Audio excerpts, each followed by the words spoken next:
will call upon, before I do that, let us all give her a very cordial welcome.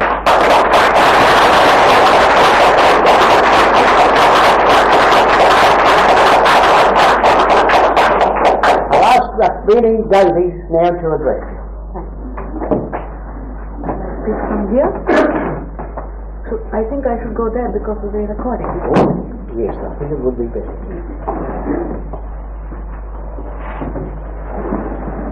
Friends, I couldn't help wondering whether I am all the wonderful things which have been recited this evening. Most important of all, I'm just a human being. I think that's the best introduction that I can give of myself to you. But the most important thing for me as a human being is the fact that we are all of us meeting here today on a very important subject, very, very important to make human beings human. I am very grateful to the chairman for the warm welcome that he has given to me, and I am really very happy to meet all of you and to know that there are so many here amongst you who are deeply interested in the subject of vegetarianism and animal welfare, or both.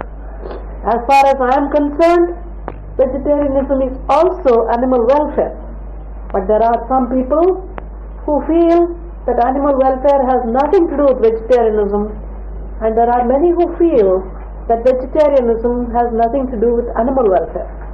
For me it is not so, because it is all part of one great philosophy of life, which is harmlessness, as we call it ahimsa in India, but that's a negative word when translated into English, while in reality it means compassion, in a positive compassion, a practical compassion, and compassion which we must practice in life in every possible way. I would like to mention one thing, as I have been asked to speak to you not only about vegetarianism but mainly about animal welfare, also about the work in India. I hope you will not mind it, because it has been a very important piece of work in this country. I didn't mention the fact, or rather my chairman didn't mention the fact, which is most important, that is, my great work now is as a result of the legislation in Parliament during the last 10 years of my work there, has been the formation of what is called the Animal Welfare Board by the Government of India. The Government of India has formed such a board in order to promote animal welfare all over India and in all its different aspects. And this board is partly official and autonomous, and is formed by an act of Parliament. And I have either the good fortune, or shall I say the terrible responsibility, of being the chairman of that particular board. Now I would like to mention to you something about this particular work and about my own ideas in regard to animal welfare. I want to say to you first of all that I feel in the world today, although it is not yet recognized in the world, that animal welfare work, that is working for the welfare of animals, is perhaps the most important piece of work that can take place. Because unless human beings realize their responsibility to all the downtrodden people of earth, as well as every living creature, the world cannot attain happiness, according to me.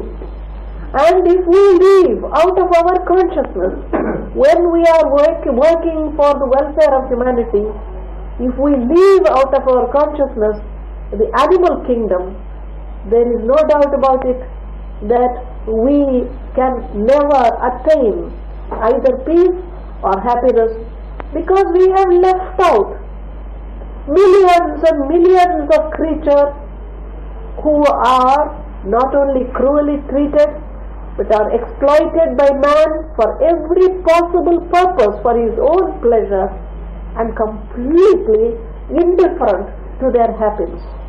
Do you know how I feel? I hope you don't mind if I speak strongly, because that is how I feel. But don't think that because I speak strongly, I am intolerant of anyone who thinks differently. Because I know that people think differently, and I do not feel superior because of what I say. Although I do feel that the idea and the work is important and it is superior, and I hope a time will come when the world will begin to realize the importance of it. During the war, when we heard about the last war and all the terrible cruelties that were performed on human beings, and the world was saying how uncivilized, how the civilized world is shocked by all the cruelties, I certainly thought, surely the world is not civilized as long as there is war, as long as there is cruelty. Perhaps people think when there is no more war, we are more civilized now. Excuse me saying it. My opinion is that humanity is not civilized. Perhaps we think that people in the forest, people elsewhere who are cruel to other human beings, or who are not educated, or who do not have the formalities of our culture, they are uncivilized people. What is the difference between them and us? I believe that we are all as much savages as anybody else. Only we may be more fashionable savages than they are.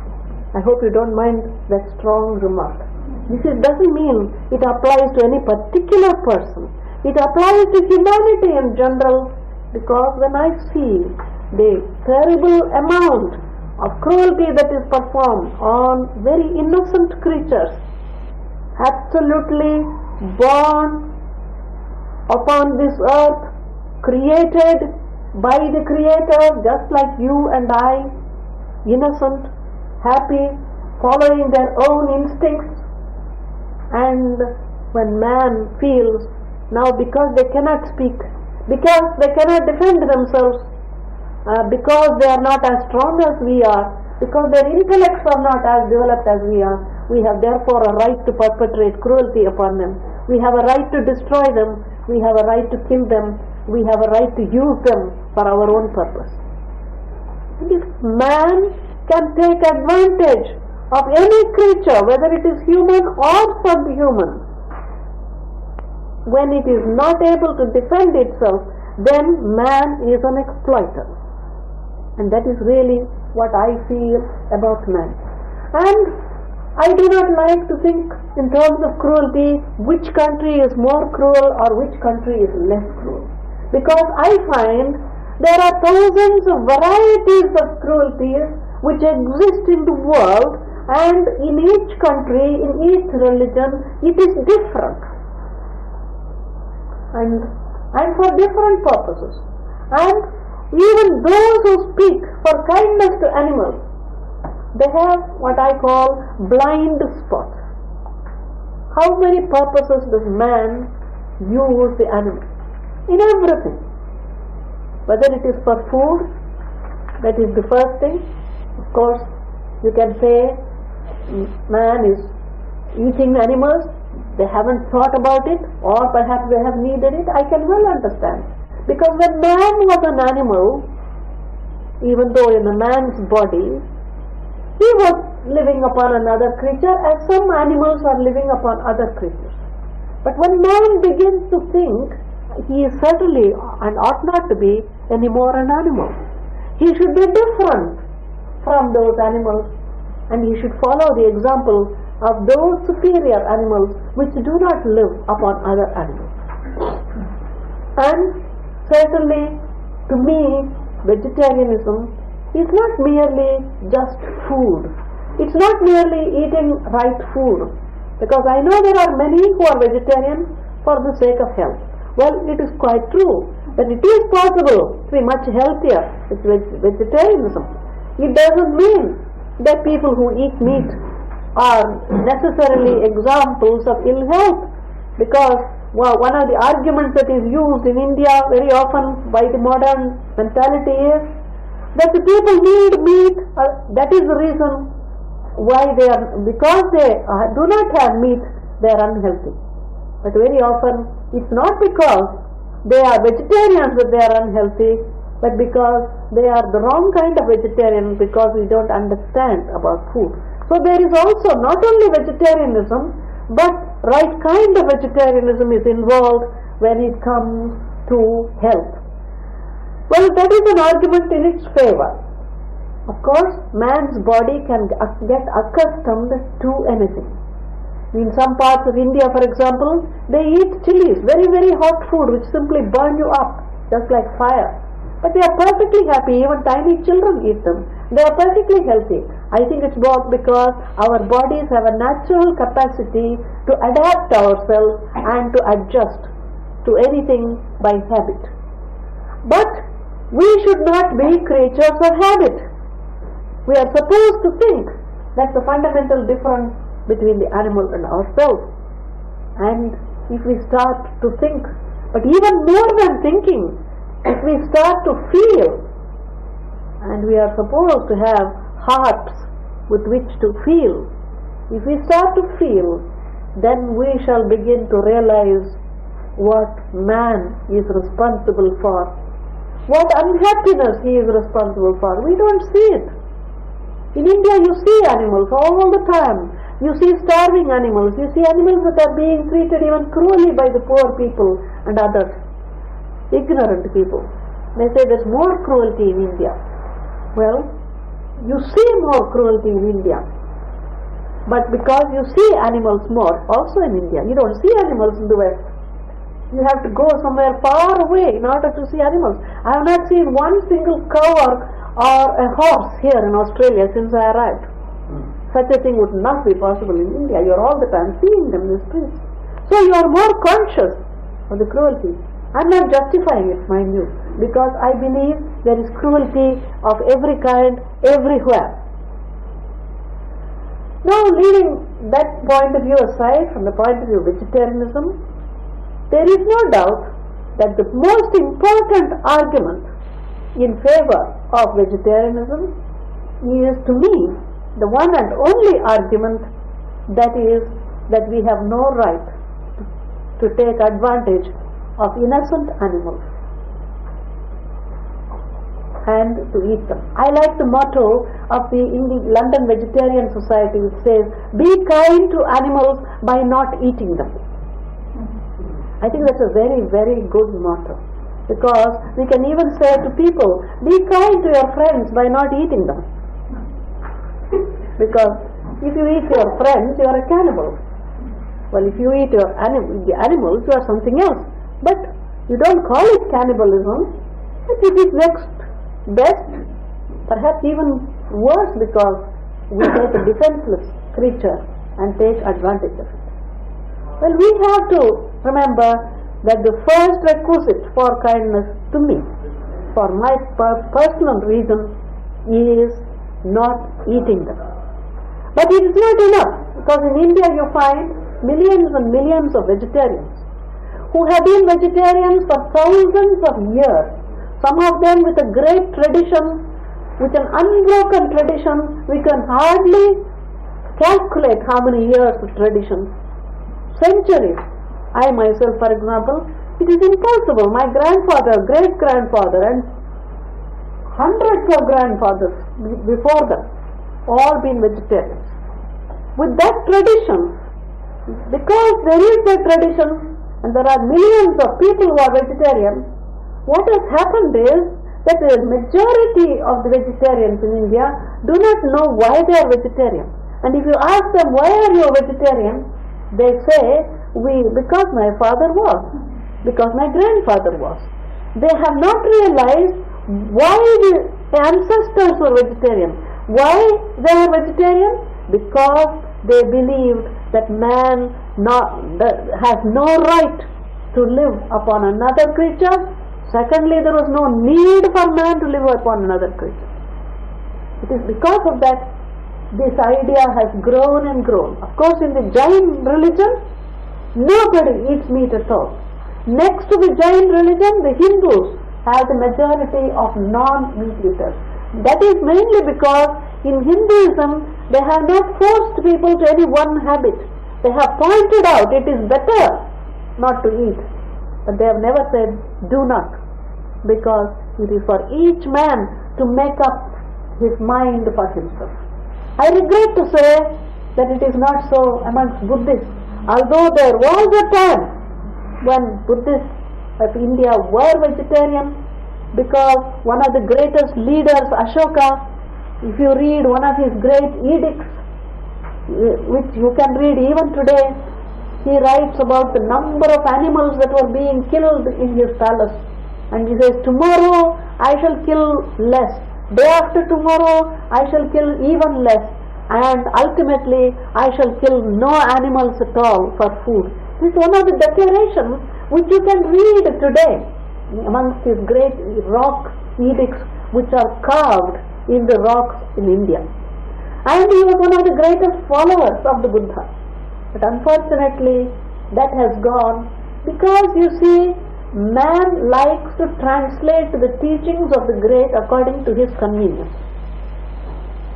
We don't like to have to live up to a particular idea because it's inconvenient. The Buddha said, thou shalt not kill, nor cause to be killed. This was understood to mean vegetarianism.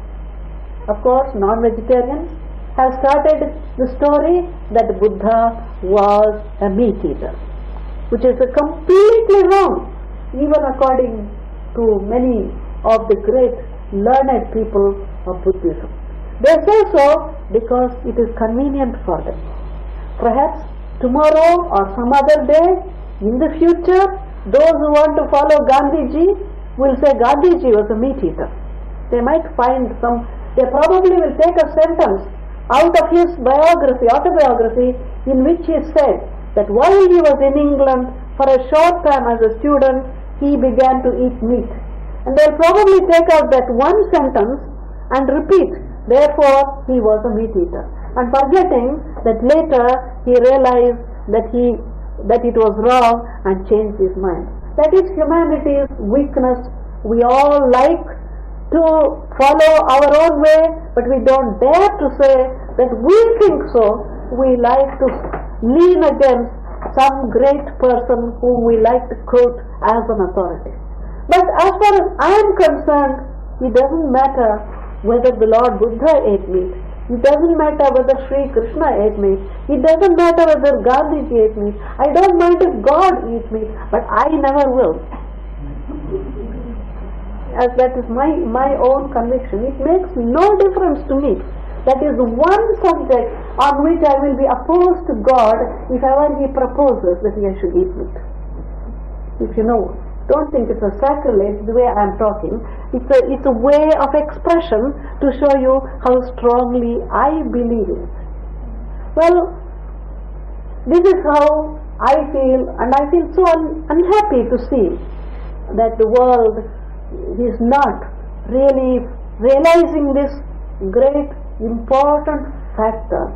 Even though there are many who speak about spiritual ideas, there are many who speak about unity of life, there are many who speak about peace upon earth, many who believe in justice to the downtrodden, many who believe in equality.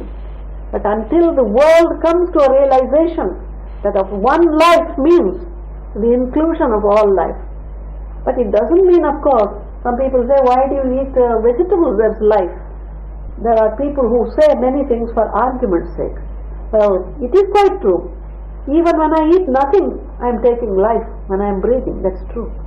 But certainly there is a great deal of difference between the animal and the vegetable, and the maximum that we can do is what we must do.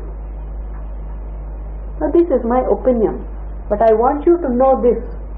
I don't want you to think, therefore, or rather probably you are all vegetarians, therefore I am only sharing my ideas with you. But we must never make people think that we are superior because we are vegetarian. That is the only thing I don't like, because sometimes we can defeat our own purpose by intolerance and by fanaticism. That's very important for us to realize it. Because there are people, vegetarians, who have that particular attitude. I want you to I have often said a vegetarian is not superior to a meat eater, but vegetarianism is superior to meat eating, which is different. The reason is that although it is true that it is right for us not to eat meat, if we are convinced, there are many things in our character which also must be changed. There are so many factors to make us better people. And sometimes some of the greatest men of the world, you take a person like Lincoln and others, they have been meat eaters. You can't say that I am a superior person to Lincoln, can we? We cannot say. But I can say, I wish Lincoln was a vegetarian. It would have made him even more perfect. But I understand under those circumstances, it was not possible for him. Well, because there was not that idea around. Perhaps if he had been in India, he would have been. Because we have that background of thought. Anyhow, we have no right to analyze or to criticize people, but we have a right to present these ideas to people and appeal to the hearts of people. That's all we have a right to do. And that is how I feel we must present our ideas of vegetarianism without the least sense of superiority, without any sense of intolerance towards others. Because if we have that intolerance, then we are sowing the seeds of that very thing which produces cruelty. We are sowing the seeds of that. So therefore, we must follow the policy. We may dislike an evil, but we don't dislike the evildoer. Because the very word dislike, the very spirit of dislike, will rebound upon us. And therefore, the real spiritual value of vegetarianism we have not understood. And the spiritual value is when you are given that spirit of tolerance and true compassion in every possible way. Now coming to the other allied subject of animal welfare. Well, first of all, I'd like to explain to you something about work I have tried to do in India. Of course, I've been trying to promote this vegetarian movement after the World Vegetarian Congress came there. We organized a big tour. We have also started an Indian Vegetarian Congress, which is a national movement for the promotion of vegetarianism. Now you may wonder why in India we have to do it. Why? Because I regret to say, while there are many Westerners who are beginning to take up vegetarianism, there are many Indians who are beginning to take up non-vegetarianism. There are many Indians who are beginning to eat meat because there is more contact with the West. There is more the following of Western ideas in India, and the fact that people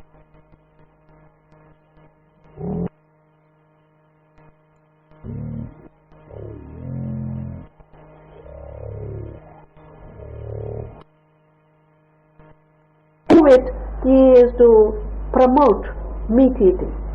So I regret to say that in India there is a definite increase in meat eating, while in the West, especially in Europe, it is there in England, there is a definite decrease, a slow but a definite decrease in meat eating. Therefore, this movement is very necessary for India. But this is my private work. But in my work in Parliament, naturally, I could not work for vegetarianism, because India is a country of many religions, many races, both meat eating and non-meat eating. So the only thing I could do was to do maximum that I could achieve, that is to work for animal welfare and stimulate interest in the welfare of animals. That is why when I went to Parliament, when I was nominated to Parliament by the Council of State, is the upper house of the Parliament. And when I was there, the first thing I did was to introduce a bill called the Prevention of Cruelty to Animals. I would have preferred if it had been called the Promotion of Kindness to Animals rather than Prevention of Cruelty. And when I presented this bill, it was, according to me, a perfect bill, but much too perfect for this world and certainly perfect even for India, because I presented an ideal rather than something which could be achieved. Because some people thought I was not practical in doing it, but I thought I was very practical. There is a gap in the tape. Please turn to 291.